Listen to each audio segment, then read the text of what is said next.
नमस्कार मित्रांनो, Vidarbha आयसच्या official YouTube चॅनलला आपल्या सर्वांचं स्वागत आहे. मी अक्षय. मित्रांनो, नुकताच 21 सप्टेंबर 2024 रोजी UPSC मुख्य परीक्षा 2024चा GS2चा पेपर पार पडला. आता या GS2च्या पेपरच्या संदर्भामध्ये आपण या व्हिडिओमध्ये चर्चा करणार आहोत की कोणकोणत्या पद्धतीचे प्रश्न आपल्याला या ठिकाणी विचारण्यात आले आहे किंवा कोणकोणता ट्रेंड या ठिकाणी आहे प्रश्न विचारण्याचा, हे आपण आपल्याला एका अर्थाने ओव्हरव्ह्यू या ठिकाणी बघायचं आहे की प्रश्न नेमके आपली उत्तर कशी असायला पाहिजे, कोणत्या पद्धतीने आपण विचार करायला पाहिजे किंवा ॲस्पेक्ट आपला कसा असायला पाहिजे, अप्रोच कसा असायला पाहिजे, ह्या सगळ्या गोष्टींचं एका अर्थाने आपण बघणार. तर आपल्याला हे पाहण्याचं कारण असं की आपल्या सगळ्यांना माहिती आहे की MPSC राज्यसेवा 2025 हा जो काही आपला पेपर होणार, तर हा आता डिस्क्रिप्टिव्ह पद्धतीने होणार, विश्लेषण पद्धतीने किंवा वर्णनात्मक पद्धतीने होणार किंवा डिस्क्रिप्टिव्ह पद्धतीने होणार. मग जर आपल्याला हा डिस्क्रिप्टिव्ह पद्धतीने पेपर सोडवायचा असेल, जर आपल्याला तयारी करायची असेल डिस्क्रिप्टिव्ह पद्धतीने, तर सगळ्यात महत्त्वाचं आपल्याला असतं की आपण मागील प्रश्नपत्रिकांचा अभ्यास करत असतो. मग एक जर बघितलं आपण याच्यामध्ये, तर मागील प्रश्नपत्रिकांचा अभ्यास करण्याजवळ आपल्याजवळ 2024 हा जो काही पेपर असेल, 2024 पर्यंत जे झालेले पेपर असतील, हे सगळे ऑब्जेक्टिव्ह पद्धतीने झालेले आहेत. मग हे जर ऑब्जेक्टिव्ह पद्धतीने झाले आहेत, मग आपल्याजवळ डिस्क्रिप्टिव्ह पद्धतीने समजण्यासाठी कोणताही मार्ग नाही आहे. मग याच्यासाठी महत्त्वाचा आधार आपल्याकडे आहे UPSCचे पेपर, जे वर्णनात्मक पद्धतीने होतात मुख्य परीक्षा. मग याचा आपण या ठिकाणी अभ्यास करणार. वर्णनात्मक पद्धतीने कशा पद्धतीने हे प्रश्न विचारले जातात आणि त्याची उत्तर आपण नेमकी कशी कशी लिहिली पाहिजेत. आता एक जर दुसरी गोष्ट पाहिली आपण, मग UPSCचाच अभ्यास का बरं आपण, कारण एक MPSCने जो काही डिस्क्रिप्टिव्ह पद्धतीला सिलेबस आपल्याला या ठिकाणी सांगितला आहे, जो काही अभ्यासक्रम आहे,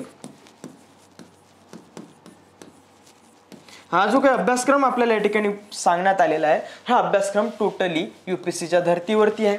सेम तसाच जर अभ्यासक्रम या ठिकाणी असेल आणि तसाच जर आपल्याला अभ्यास करायचा असेल, तर यासाठी आपण पाहणं गरजेचं आहे UPSCच्या मागील प्रश्नपत्रिकांचं विश्लेषण, की नेमकं मागील प्रश्नपत्रिकांमध्ये काय काय प्रकारचे प्रश्न विचारण्यात आलेले आहेत. या संदर्भात आता सुरुवात करूया आपण. याच्यामध्ये सामान्य अध्ययन 2 आणि आपला विषय याच्यामध्ये भारतीय राज्यव्यवस्था. या सामान्य अध्ययन 2 मध्ये अनेक विषयाच्या, त्याच्यामध्ये आपल्याला सोशल जस्टिस किंवा त्याच्यामध्ये गव्हर्नन्स पाहायला भेटतं. तर ह्या गव्हर्नन्सच्या संदर्भामध्ये स्वतः आदित्य सर चर्चा करणार आपल्यासोबत, आणि या व्हिडिओमध्ये आपण चर्चा करणार फक्त भारतीय राज्यव्यवस्थेच्या संदर्भामध्ये. तर चला मग सुरुवात करूया आपण आपल्या प्रश्नांना. महत्त्वाच्या काही गोष्टी आपण या ठिकाणी पाहणं आवश्यक राहतील की हा पेपर कोणत्या पद्धतीने विचारण्यात आलेला आहे किंवा प्रश्न ही कशी आहेत. एकूण प्रश्नांचं जर आपण संख्या बघितली, तर याच्यामध्ये 8 ते 9 प्रश्न हे आपल्याला सरळ पॉलिटीवरती विचारले दिसून येतात. पॉलिटी या विषयाशी संबंधित दिसून येतात 8 ते 9 प्रश्न. आणि 8 ते 9 प्रश्न जे विचारण्यात आलेली आहे, एक जर आपण सगळे प्रश्न जर बघितले, तर दोन गोष्टी फार महत्त्वाच्या आहेत. एक तर करंट आणि दुसरी गोष्ट बेसिक्स. ह्या दोन गोष्टी जर आपल्याकडे व्यवस्थित असेल, तर नक्कीच आपल्याला हे 8 ते 9 प्रश्न सोपे वाटतील आणि त्यांच्याकडे पाहण्याचा दृष्टिकोन सुद्धा आपल्याला सोपा वाटेल. काहीही नाही, या दोनच गोष्टी आपल्याला आवश्यक असेल. मग करंट अफेअर्स मध्ये आपण जर बघितलं, ज्या गोष्टी साधारणतः चर्चेत राहतात, कायम चर्चेत राहतात, फार मोठ्या प्रमाणात चर्चेत राहतात, त्यावरती बरेचसे आर्टिकल्स येतात. द हिंदू असो, लोकसत्ता असो किंवा अगदी रविवारचा मटा असो, महाराष्ट्र टाइम्स असो, यामध्ये फार वैचारिक लोकांनी काही लेख लिहिलेले असतात. त्या लेखांवरती आपण जे वाचन करू, त्यावेळी आपल्याला नक्कीच या प्रश्नांचं उत्तरं सोडवता येणार आहेत आणि इतक्या पद्धतीने आपल्याला पाहता येणार आहे. आता याच्यामध्ये जर बघितलं आपण, करंट अफेअर्स आपण वेगवेगळ्या वृत्तपत्रांमधून कव्हर करतो किंवा मॅगझिन्स मधून कव्हर करतो. मग आपल्याकडे आपल्या विदर्भ आयएस अकॅडमीचं कौटिल्य मासिक आहे. कौटिल्य मासिकामध्ये सुद्धा या संदर्भात बरीचशी चर्चा केली गेलेली आहे. या प्रश्न जर आपण बघितले आणि कौटिल्य मासिक एका साईडला ठेवलं, तर नक्कीच तुम्हाला यामध्ये उत्तरं पाहायला भेटणार आहेत. मग आता बेसिक्स जे आहेत, बेसिक्स आपल्याकडे काय असणं अपेक्षित आहे. एक तर आपल्याला आवश्यक असतं NCERTच, किंवा मग त्याच्यामध्ये आपण अभ्यास करतो स्टेट बोर्ड. यापैकी कोणतेही आपण एक गोष्ट वापरू शकतो. जर आपल्याला इंग्लिशमध्ये तयारी करायची, UPSC वाले सगळे तर NCERT वापरतातच, आणि त्याच्यामध्ये आपण स्टेट बोर्डचा जर मराठीमध्ये अभ्यास करत असू, तर मराठीवाल्यांसाठी या ठिकाणी स्टेट बोर्ड अतिशय उत्तम असा सोर्स या बेसिक्ससाठी असू शकतो. ही एक गोष्ट आपल्या या ठिकाणी म्हणता येईल. त्यानंतर NIOS चे सुद्धा पुस्तकं आपण या ठिकाणी वापरू शकतो, किंवा जर आपल्याला आणखी चांगल्या रीतीने इंग्लिशमध्ये जर थोडंफार वाचायचं असू, तर त्याच्यामध्ये तामिळनाडू स्टेट बोर्ड जे आहे, या तामिळनाडू स्टेट बोर्डची सुद्धा पुस्तकं आपण रेफर करू शकतो. इतकं सुंदर पुस्तकं तामिळनाडू स्टेट बोर्डची सुद्धा बनवण्यात आलेली आहे कॉन्सेप्टसाठी. आपण बाकी तर महाराष्ट्राच्या संदर्भामध्ये वाचायचं असेल आपल्याला तर स्टेट बोर्डमध्ये अतिशय उत्तम पद्धतीने आपल्याला हे बेसिक दिलेलं आहे. हे सगळं जर आपल्याला व्यवस्थित माहिती असेल आणि आपण वृत्तपत्र जर यामध्ये व्यवस्थित वाचत असू तर आपल्याला नक्कीच या सगळ्यांची उत्तरं सोडवता येणार आहेत. मग याच्यासाठी आपल्याला जर हे सगळं वर्णनात्मक पद्धतीने करायचं म्हटलं तर वाचन फार आवश्यक असेल आणि ते करंट अफेअर्समध्ये न्यूजपेपर जो वाचेल त्याला नक्कीच हा पेपर सोपा गेला असेल आणि लिहिण्यासाठी बरंचसं भेटलेलं असेल. तर बघूया पहिलाच प्रश्न सुरुवात करूया आपण पहिल्या प्रश्नापासून. काय म्हटलं गेलेलं आहे, पहिलाच प्रश्न आहे, विभिन्न समितियों द्वारा सुझाए गए एवं एक राष्ट्र एक चुनाव के विशिष्ट संदर्भ में चुनाव सुधारों की आवश्यकता का परीक्षण करें. आपल्याला या ठिकाणी वन नेशन वन इलेक्शनच्या संदर्भात विचारण्यात आलेलं आहे. मग इंग्लिशमध्ये बघूया काय म्हणतात ते. Examine the need for electoral reforms as suggested by various committees with particular reference to one nation one election principles. आपल्याला या ठिकाणी ही प्रश्नाचं उत्तर या 150 शब्दांमध्ये 150 वर्ड्स मध्ये लिहायला सांगितल्यात आणि हे प्रश्न आहे हा फक्त 10 मार्काला, फक्त म्हणण्यापेक्षा जास्त 10 मार्काला फार मोठा प्रश्न आहे आणि फार सुंदर असा प्रश्न या ठिकाणी विचारलाय त्यांनी. आता एकच गोष्ट आहे, हा प्रश्न जर बघितला वन नेशन वन इलेक्शन सातत्याने करंटमध्ये अगदी आत्ता मागच्या महिन्यात मागच्या आठवड्यापर्यंत वगैरे वन नेशन वन इलेक्शन साठीचा जी काही आपण समिती नेमलेली होती, मग ही समिती चर्चेत होती. मागच्या वर्षीच्या सप्टेंबर महिन्यामध्ये चर्चेत होती. एक आपण समिती नेमली, माजी राष्ट्रपती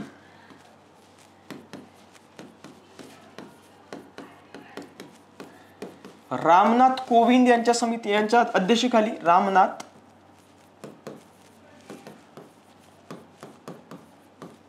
कोविंद यांच्या अध्यक्षतेखाली एक समिती नेमली आहे आणि सरकारने सांगितले या समितीला की तुम्ही आम्हाला एक सजेशन द्या. आम्हाला वाटतंय की बाबा या देशामध्ये सगळ्या निवडणुका एकत्रित व्हायला पाहिजे, एकाच सोबत व्हायला पाहिजे. त्या टप्प्याटप्प्याने होतील परंतु एकाच सोबत व्हायला पाहिजेत. मग आता एकाच सोबत म्हणजे मग आम्हाला सुचवा की आम्ही कशा पद्धतीने घ्यायला पाहिजे किंवा या निवडणुका एकत्रित घ्यायला पाहिजे किंवा नाही घ्यायला पाहिजे. मग याच्या मागचं कारण काय, तर एक भारताला जे आहे तर निवडणुकांचा देश म्हणून ओळखलं जातं बघा.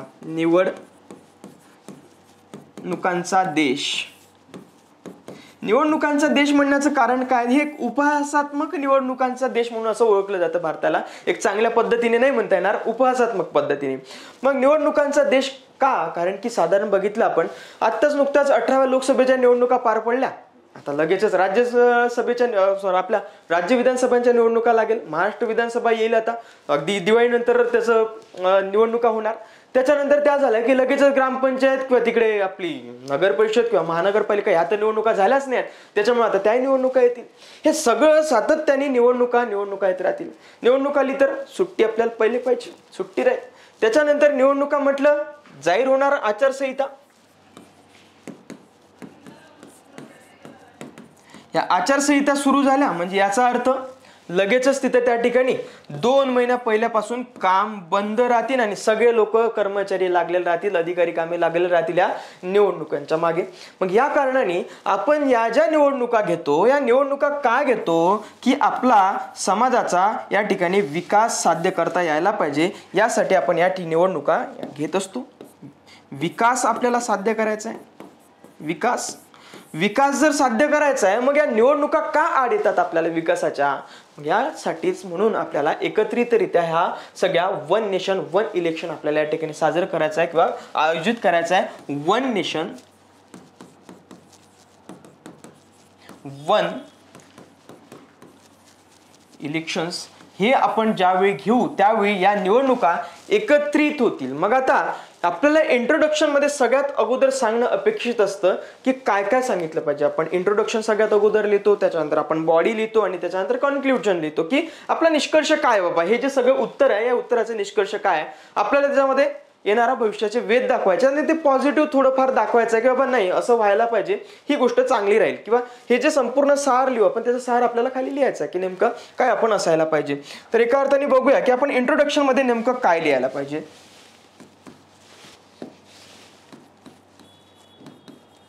इंट्रो मध्ये आपण लिहिणं अपेक्षित आहे की हे जे काही आपल्याला प्रश्न थोडा व्यवस्थित पाहणं गरजेचं राहील.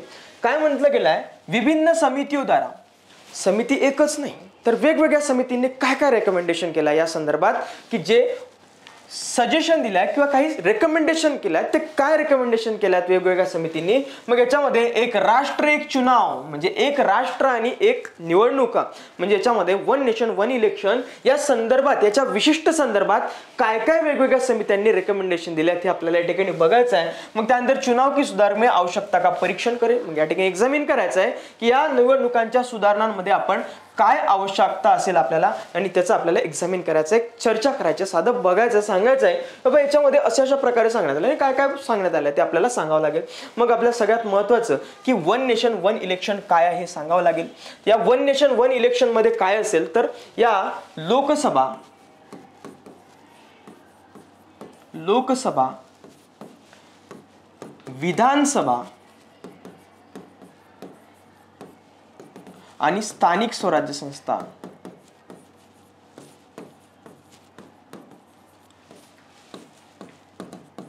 या तीनहीच्या निवडणुका एकत्रित व्हायला पाहिजे.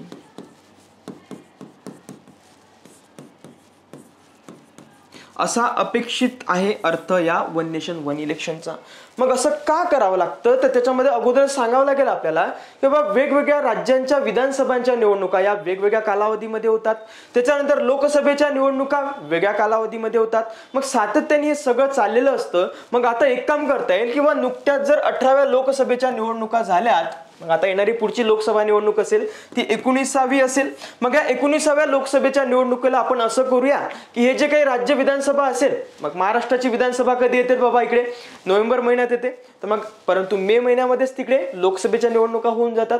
मग असं करूया या मे मध्ये येणाऱ्या विधानसभांच्या निवडणुका डायरेक्ट आपण मे मध्ये ज्या काही लोकसभेच्या येतात मे महिन्यामध्ये, आणि या राज्य विधानसभांच्या निवडणुका येतात इकडे डिसेंबर महिन्यामध्ये किंवा नोव्हेंबर महिन्यामध्ये, तर या अगोदरच घेण्यात याव्या, अगोदरच घेतल्या पाहिजेत. मग हे सगळं असं आपल्याला या ठिकाणी सांगणं अपेक्षित आहे की बाबा थोडक्यामध्ये 2 लाईनमध्ये 3 लाईनमध्ये आपल्याला सांगावं लागेल, जास्त आपल्याला वाढवता येणार नाही, इतकं सगळं थोडक्यात बेसिक सांगावं लागेल की एकत्रित निवडणुका पार पडणं आवश्यक राहतील. हे सगळं होत आहे. मग आता पुढे बॉडीमध्ये काय असायला पाहिजे, आपल्याला बॉडीमध्ये असणं अपेक्षित आहे की आता आपण नेमकं कोणत्या रीतीने आपल्याला इरेजर वाढवावं लागेल. ओके, इरेजर वाढत नाही. ओके ओके ओके ओके ठीक आहे, क्लिअर ऑल. मग बॉडीमध्ये काय असेल, बॉडीमध्ये असेल आपलं. मग आता इथून सुरुवात करावी लागेल की काय काय झालं होतं इतिहासामध्ये. तर सुरुवातीला जर बघितलं आपण 1952 ला लोकसभा आणि विधानसभा ह्या दोन्ही निवडणुका एकत्रित पार पडलेल्या होत्या सुरुवातपासून. मग नंतर काय झालं की ह्या एकत्रित निवडणुका पार पडल्या, एकत्रित सगळी व्यवस्था चाललेली होती. मग मध्यंतरी अगदी इथे पुढे येता येता आता हा जो पुढे कालावधी बघितला आपण, ह्या विधानसभा साधारण 1968 ते 89 या कालावधीमध्ये काही विधानसभांच्या निवडणुका मध्यावधी निवडणुका जाहीर झाल्या.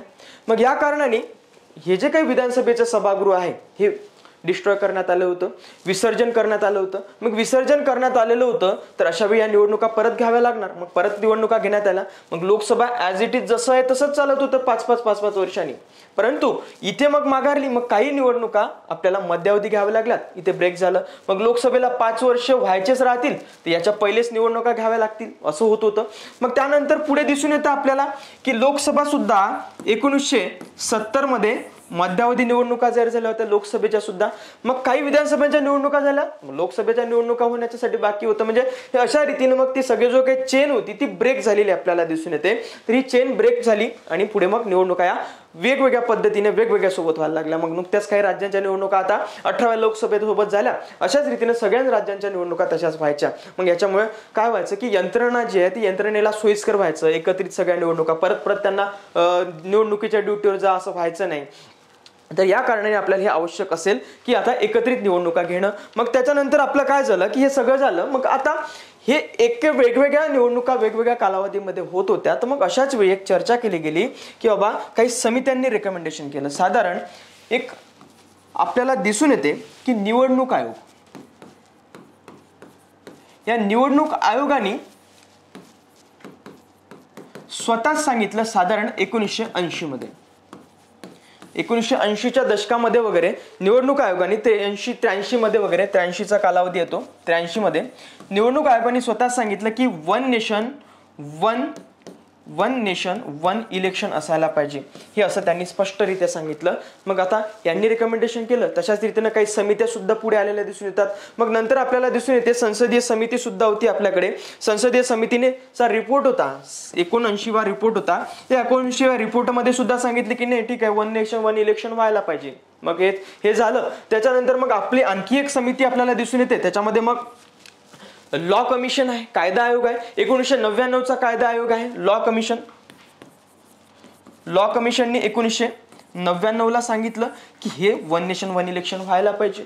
मग हे असं सगळं होत आहे. तर मागच्या वेळी पुन्हा आपल्याला एक वाटतंय आता 2024 या वर्षामध्ये किंवा 23 मध्येच वाटलं की आपण वन नेशन वन इलेक्शनसाठी एक कमिटी नेमली पाहिजे. ती रामनाथ कोविंद यांच्या अध्यक्षतेखाली समिती नेमली पाहिजे. आणि आपण समिती नेमली आणि सातत्याने समिती चर्चेत होती. या रेकमेंडेशन्स आपल्याला सांगणं गरजेचं आहे की बाबा यांनी अशा प्रकारे सजेस्ट केला की नाही तुम्ही आता निवडणुका एकत्रित घ्यायला पाहिजे. याच्यामुळे काय होईल, मग आता याचे फायदे आपल्याला सांगावे लागतील आणि काही तोटे सांगावे लागतील. फायदे काय असतील तर सगळे एकत्रित निवडणुका झाल्या म्हणजे याचा अर्थ वेळ वाचेल, यंत्रणा कामी लागणार नाही, सगळी यंत्रणेच्या दृष्टिकोनातून आपल्याला फायदेशीर राहील. यंत्रणा ही आपली सोयीस्कररित्या राहील, म्हणजे सगळे पोलीस यंत्रणा असो किंवा प्रशासकीय यंत्रणा असो ही सगळी एकाच वेळी पार पडल्या निवडणुका की झालं सगळं. मग आचारसंहिता परत लावण्याची गरज राहणार नाही. आचारसंहिता परत लावण्याची गरज राहणार नाही, हे एक होईल. मग आचारसंहिता जर परत लावली नाहीत याचा अर्थ आपल्याला विकास आपला साध्य होऊ शकणार आहे. विकास जर साध्य होऊ शकणार आहे तर याचा अर्थ सगळ्यांना न्याय मिळणार आहे.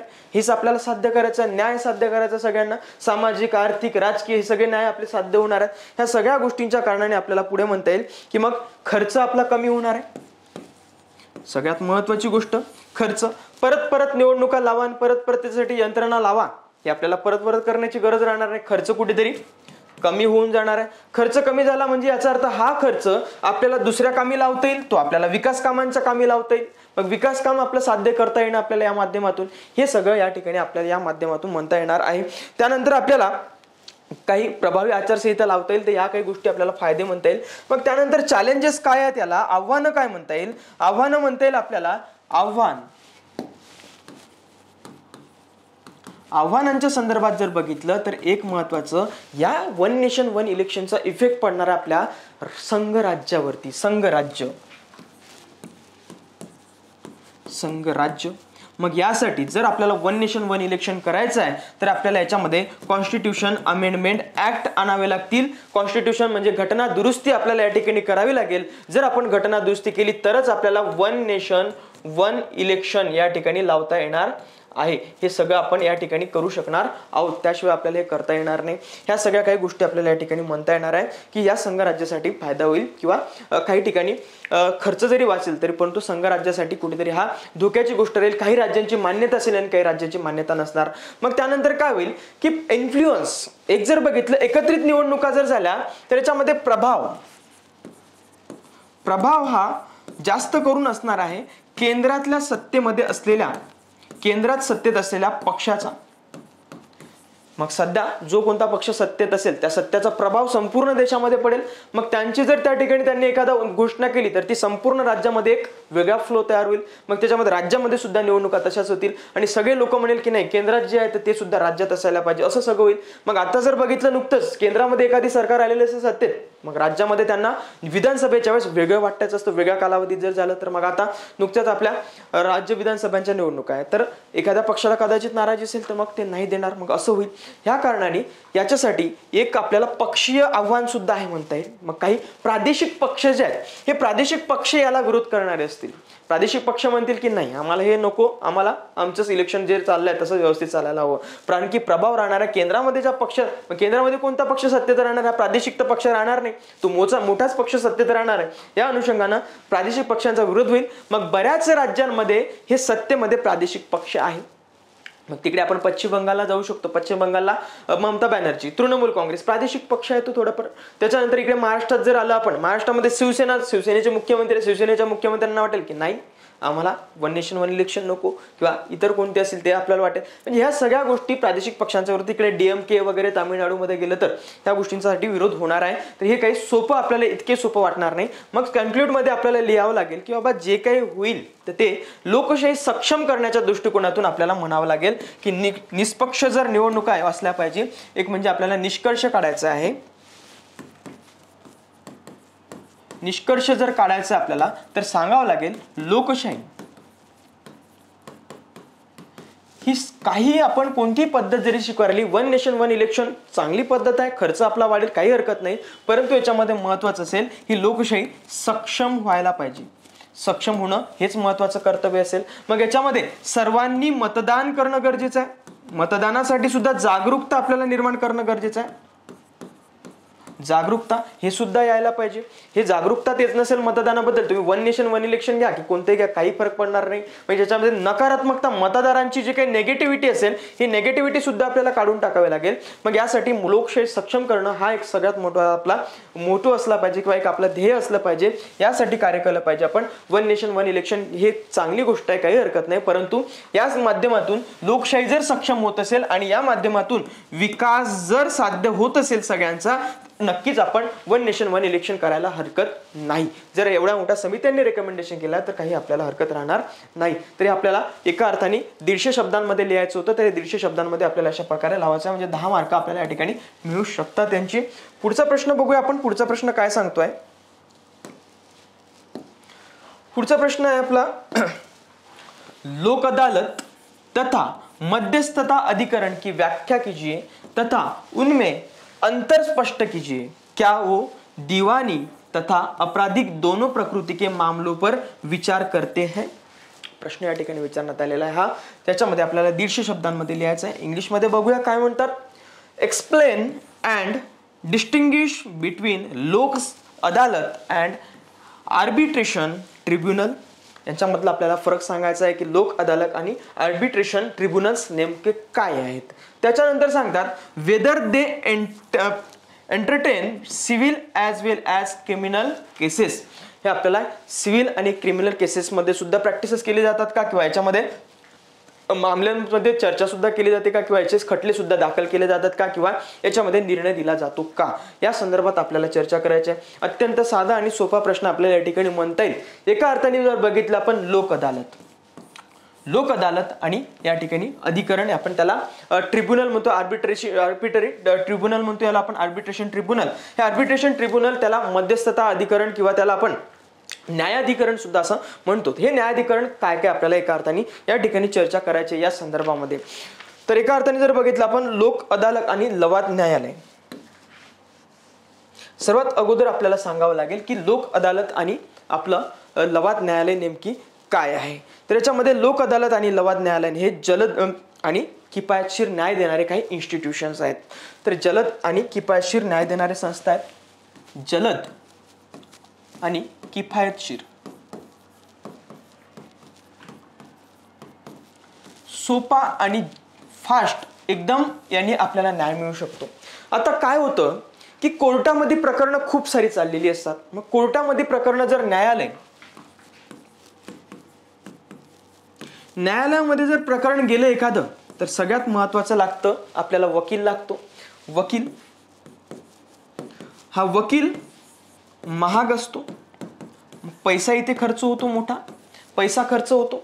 त्याच्यानंतर न्यायालयामध्ये एकच खटला नसतो, अनेक खटले असतात आणि त्याच्यामध्ये वर्षानुवर्ष खटले चालतात. कारण आपल्याकडे समान न्यायाचं तत्व आपण अवलंबलेलं आहे. समान न्यायाचं तत्व आहे, मग सगळ्यांना समान न्याय मिळाला पाहिजे. जर न्याय मिळाला पाहिजे तर हे न्याय मिळवण्यासाठी आपल्याला ही प्रोसेस खूप लांबावी लागते. बरेचसे काही तारखांवर तारखीदार, ते सनी देओल म्हणतात ना, तारीख पे तारीख, तारीख पे तारीख. ते तारीख पे तारीख याच्यासाठी आपल्याला लागतो की सगळ्यांना न्याय देता आला पाहिजे आपल्याला. मग तो अपराधी का ना असो किंवा तो एखादा अपराधी असो किंवा नसो, परंतु त्याला न्याय आपल्याला द्यायचा आहे. तर हे न्याय देण्यासाठी म्हणून आपली ही प्रोसेस खूप लांबून जाते आणि याच्यामध्ये खूप साऱ्या चर्चा, खूप साऱ्या केसेस त्याच्यामध्ये येऊन जातात. मग याच्यामध्ये काय होतं की वेळ खूप सारा जातो आपल्याला, वेळ टाइम आपला खूप सारा चालला जातो, टाइम घेत जातो. यामुळे काय होतं की न्याय मिळायला याच्यामध्ये दिरंगाई केली जाते, निरंगाई होऊन जाते, खर्च खूप सारा, प्रशासनाचा सुद्धा खर्च खूप मोठा वाढून जातो.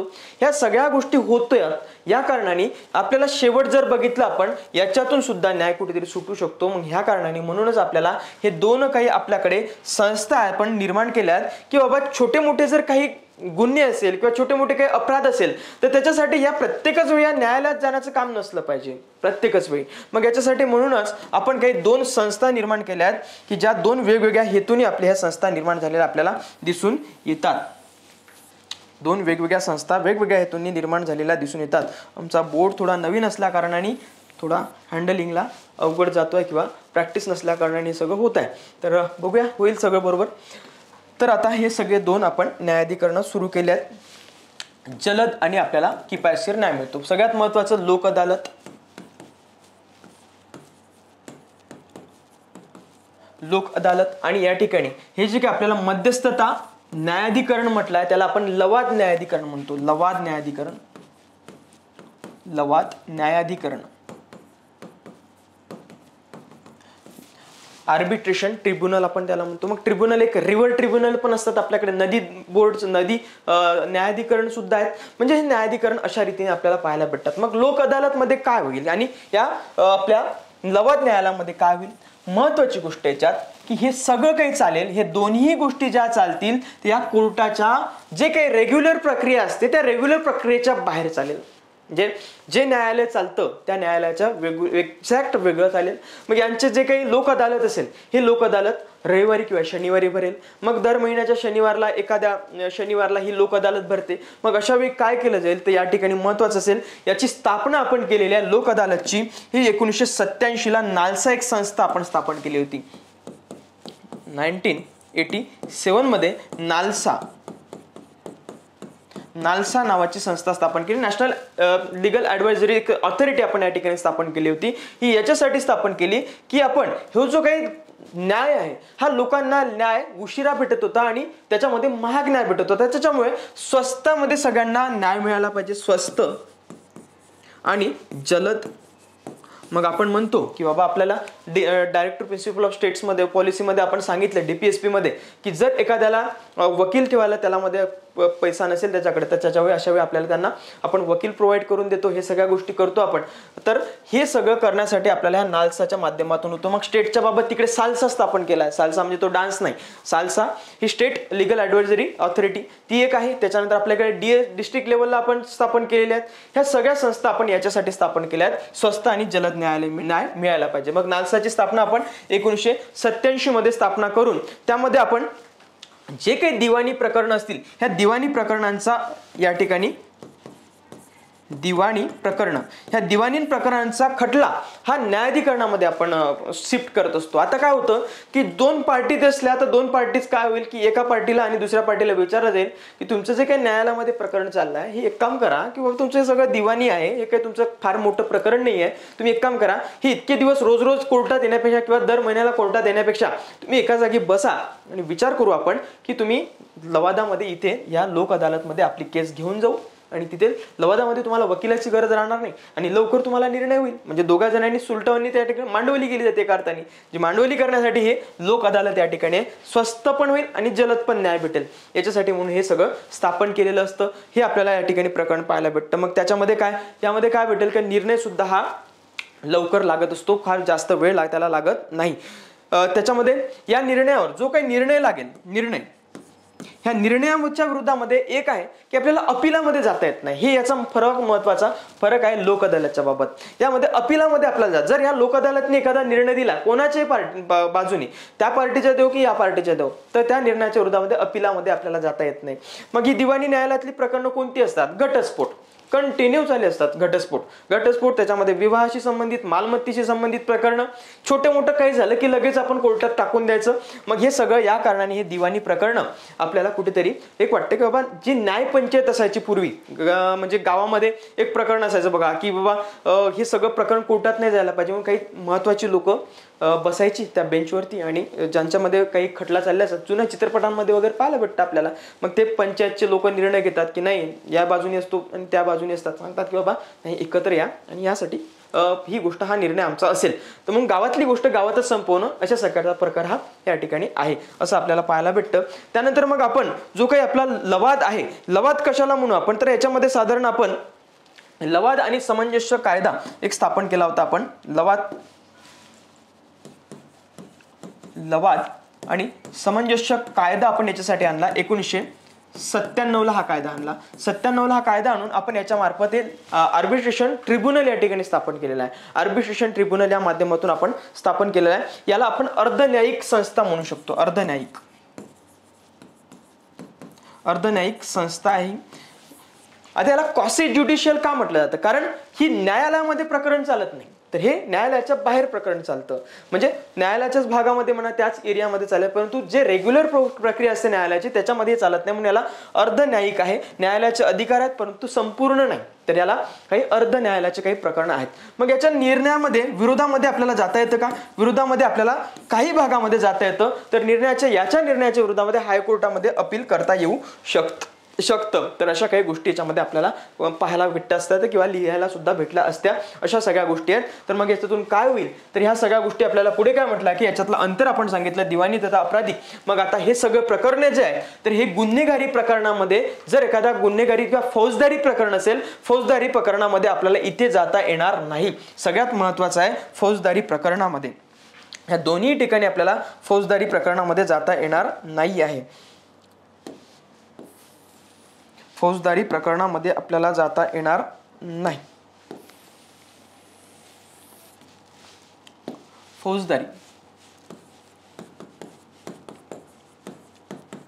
फौजदारी प्रकरण यामध्ये लढले जाणार नाही, कारण हे फौजदारी प्रकरण फार महत्वाचे असतात. याच्यामध्ये तारखांवर तारखा याच्यामध्ये न्याय मिळणं फार गरजेचं असतं, कारण की गुन्हा कोणीतरी अपराध फार शारीरिक अपराध केलेला असतो, त्यामुळे फौजदारी प्रकरण अवघड असतं. त्या कारणाने हे आपल्याला ट्रिब्युनलमध्ये किंवा दोन मध्यस्थीच्या या प्रकरणामध्ये नेता येणार नाही.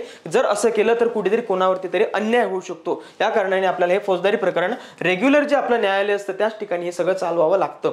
हेच महत्वाची गोष्ट या ठिकाणी आपल्याला म्हणता येणार आहे. याच्यामध्ये मोठे विवाद आपल्याला या ठिकाणी ट्रिब्युनलमध्ये नेता येणार आहे. आर्बिट्रेशन ट्रिब्युनलमध्ये मोठे विवाद आणि छोटे विवाद आपण लवादामध्ये नेऊ शकणार आहोत. ह्या काही गोष्टी आहेत. कन्क्लुजन मध्ये म्हणतो की बाबा आपण सांगायला पाहिजे बाबा नाही ठीक आहे या व्यवस्था असायला पाहिजे.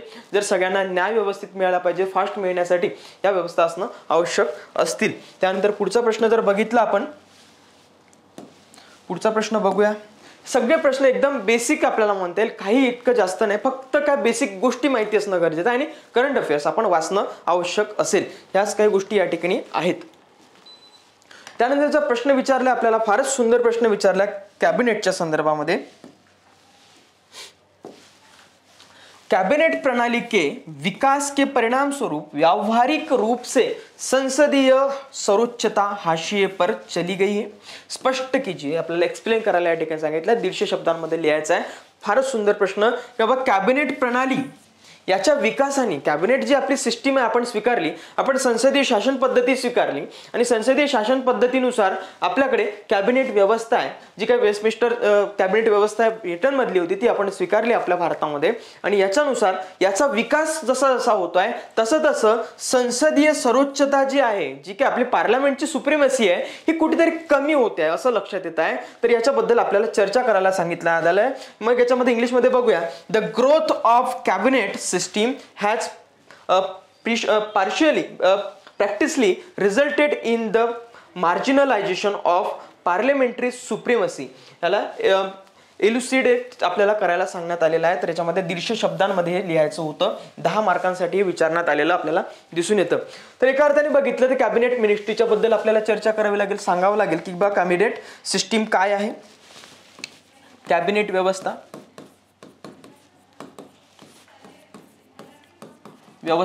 ही आपण संसदीय शासन प्रणालीमधून घेतलेली आहे. मग हिला काय होतं की बाबा एक आपलं मंत्री परिषद असते आणि या मंत्री परिषदेच्या माध्यमातून आपल्याला बरेचसे निर्णय आपण, एक कार्यकारी व्यवस्था असते आपली, ही कार्यकारी व्यवस्थेचा एक भाग आहे.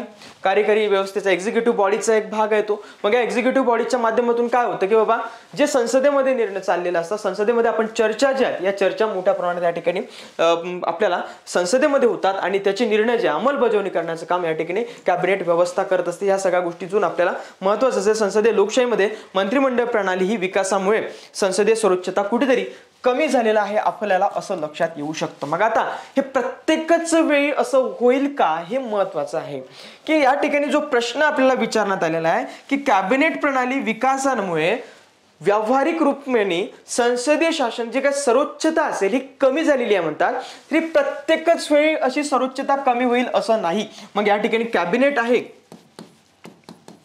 कॅबिनेट आणि एका बाजूला संसद आहे, संसद. मग हे जर बघितलं आपण हे जे काही कॅबिनेट आहे हे सरकार स्थापन केलं, सरकारचं असं आहे सरकार. मग हे सरकार कुठून तयार होतं, या संसदेमधून तयार होतं. मग संसदेमध्ये जर ज्यांना बहुमत असेल, ज्यांना बहुमत असेल त्यांचंच सरकार या ठिकाणी स्थापन होतं. मग याचा अर्थ काय होतो, बरेचदा ज्यांना स्पष्ट बहुमत असतं अशा वेळी जास्त ज्याला राक्षसी बहुमत म्हणतात, राक्षसी बहुमत ज्यावेळी असेल त्यावेळी सरकार कुठेतरी कॅबिनेटचं महत्व वाढलेलं असेल आणि संसदेचं महत्व कमी झालेलं असेल, कारण की बहुमत या संसदेमधलं या सरकारला प्राप्त आहे. त्याच्यामुळे ही कॅबिनेट थोडक्या जे लोक असतील, थोड्याच लोकांचा निर्णय या ठिकाणी या मोठ्या संसदेवरती हावी होऊन जाऊ शकतो. अशी काही प्रकरणं हे कधी होतील, स्पष्ट बहुमत येईल त्यावेळी. परंतु ज्यावेळी एखाद्या सरकारला अलायन्स मध्ये स्थापन केलं जाईल, स्पष्ट बहुमत राहणार नाही, अशा वेळी काही 3, 4, 20, 25 पार्ट्यां मिळून एक सरकार ज्यावेळी स्थापन होईल त्यावेळी संसदेचं महत्व जास्तच वाढलेलं असेल. म्हणून हे प्रत्येकच वेळी या गोष्टी घडेल हे सांगावं लागेल आपल्याला. ह्या ज्या गोष्टी आहेत ही प्रत्येकच वेळी घडेल असं नाही, तर ज्यावेळी स्पष्ट बहुमत मिळेल त्यावेळीच ह्या गोष्टी होतात की कॅबिनेटचं महत्व वाढलेलं असतं आणि संसदेचं महत्व कुठेतरी कमी झालेलं असतं. मग आपण बघू शकतो 17व्या लोकसभा निवडणुकीला भारतीय जनता पक्षाला खूप जास्त स्पष्ट बहुमत होतं. त्यावेळी काही कॅबिनेटचे जे निर्णय आहेत तर हे संसदेवरती हावी झालेले दिसून येतात. मग तिकडे आपल्याला कृषी विधेयक वगैरे आपण पाहू शकतो. कृषी विधेयक आणलंच, संसदेने पारित केलेलं होतं, त्याच्यावर शेवट आपल्याला ते मागे घ्यावं लागलं, त्या शेतकऱ्यांच्या विरोधामध्ये मागे घ्यावं लागलं. संसदेच्या विरोधामध्ये मागे घेण्याची गरजच पडली नाही, शेतकऱ्यांनी विरोध केला तेव्हा कुठे ते विधेयक मंत्रिमंडळाला मागे घ्यावं लागलं. त्याच्यानंतर आपल्याला पुढे म्हणता येईल काही गोष्टी की ह्या सगळ्या गोष्टींमुळे इतकं महत्व वाढलेलं असतं या कॅबिनेटचं की त्या ठिकाणी हावी होऊन जातं. मग जर समजा हे स्पष्ट बहुमत जर नसेल तर अशा वेळी या संसदेमध्ये वेगवेगळ्या पक्षांची लोक असतात आणि या वेगवेगळ्या पक्षांचं मिळून एक सरकार स्थापन केलं जातं. अशा वेळी वेगवेगळ्या पक्षांचा विरोध या संसदेमध्ये होत असतो. मग अशाच प्रकारचं जे बहुमत आहे ते आपण बघू शकतो तिकडे इंदिरा गांधींना फारच स्पष्ट बहुमत मिळालं होतं. मग त्या इंदिरा गांधींच्या काळामध्ये फारच अशी संसदेवर हावी होणारी प्रकरणाचे निर्णय घेतले जायचे. मग यामध्ये अगदी कॅबिनेटला सुद्धा विचारात घेतलं गेलं नव्हतं जेव्हा तुमचं ते आणीबाणी लावली किंवा एमर्जन्सी लावली, एमर्जन्सीच्या वेळी या कॅबिनेटला सुद्धा विचारात घेतलं नव्हतं. इतक्या प्रमाणात हे सगळं चाललं. मग शेवट सांगायला लागलं 44व्या घटनादुरुस्तीनुसार कॅबिनेट हा शब्द आपल्याला ऍड करावा लागला. जर आपल्याला एमर्जन्सी लावायची असेल, आणीबाणी लावायची असेल तर कॅबिनेटचा विचार आपण घेणं आवश्यक असेल. पंतप्रधानांना हे या ठिकाणी राष्ट्रपतींना विचार घेणं आवश्यक असेल, तेव्हा कुठे आपल्याला आणीबाणी लावता येणार आहे असं आपल्याला सांगावं लागलं. तर ह्या गोष्टी तशा वेळी संसद कुठेतरी हावी, संसदेवरती हावी होऊ शकतं ही कॅबिनेट मिनिस्ट्री.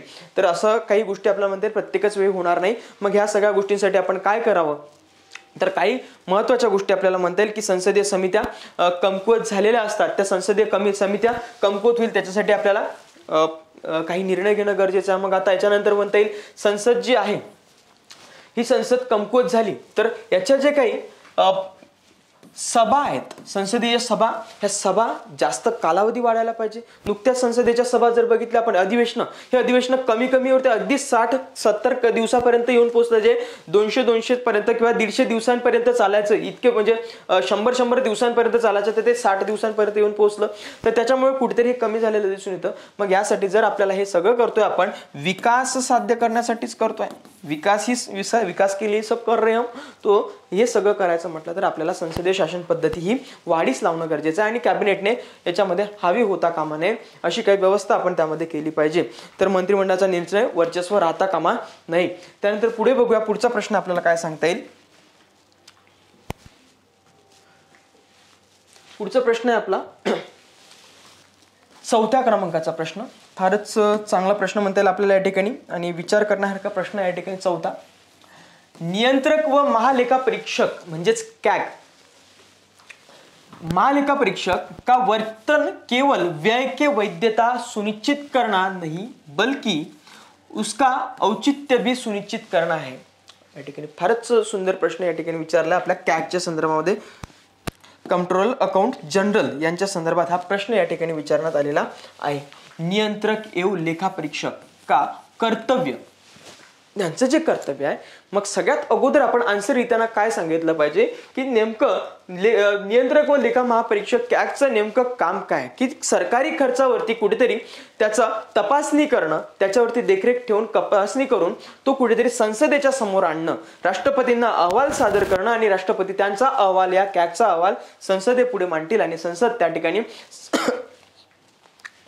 संसदेपुढे जर हा अहवाल मांडण्यात आला तर याचा अर्थ संपूर्ण जनतेला शासन काय करताय याचा आपल्याला हिशोब मिळणार असतो. या कारणाने सर्वात महत्वाचे पद या ठिकाणी असतं. मग आता बघूया इंग्लिशमध्ये काय म्हणलंय. The duty of the controller and auditor general is not merely to ensure expenditure the legality of expenditure but also it priority, त्याचं प्राधान्य असलं पाहिजे ते या संदर्भात सांगण्यात आलं आहे. मग 150 शब्दांमध्ये सगळं लिहायचं होतं.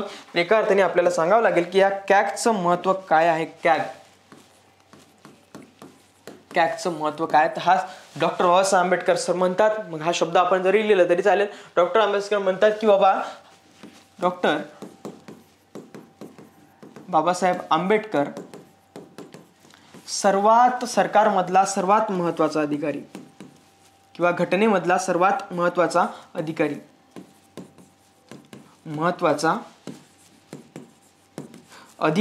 म्हणून याला संबोधण्यात आलं आहे डॉक्टर बाबासाहेब आंबेडकर यांच्यातर्फे.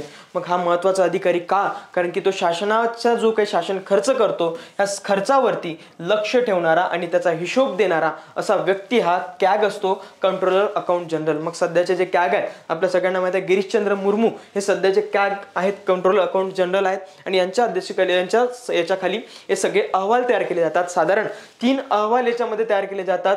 3 अहवालांमध्ये चर्चा केली जाते वेगवेगळ्या गोष्टींवरती. त्याच्यामध्ये जर बघितलं अनुपालनावरती चर्चा केली जाते की खर्चामध्ये कशा प्रकारे आपण तपशील काय असेल हे तपशील त्याच्यामध्ये मांडला जातो. एक प्रकारचं अनुपालनावरती चर्चा केली जाते, अनुपालन अहवाल त्या ठिकाणी सादर केला जातो. त्याच्यानंतर आपण जर बघितलं तर आपल्याला दिसतो त्याच्यामध्ये वित्तीय मुद्द्यांवरती ऑडिट केलं जातं, जे काही सरकारने खर्च कोणकोणत्या ठिकाणी कसा कसा केला. तर मग ऑडिटच्या बाबत जर बघितलं ना आपण, एक मध्यंतरी फारच चर्चेतली गोष्ट होती बघा. त्याच्यामध्ये रेल्वेच्या संदर्भातल्या काही प्रकरणं आहेत किंवा काही महाराष्ट्र शासनांची प्रकरणं आहेत. तर एका बाबत जर बघितले की योजना आपली, त्या योजनेच्या बाबत एका योजनेवरती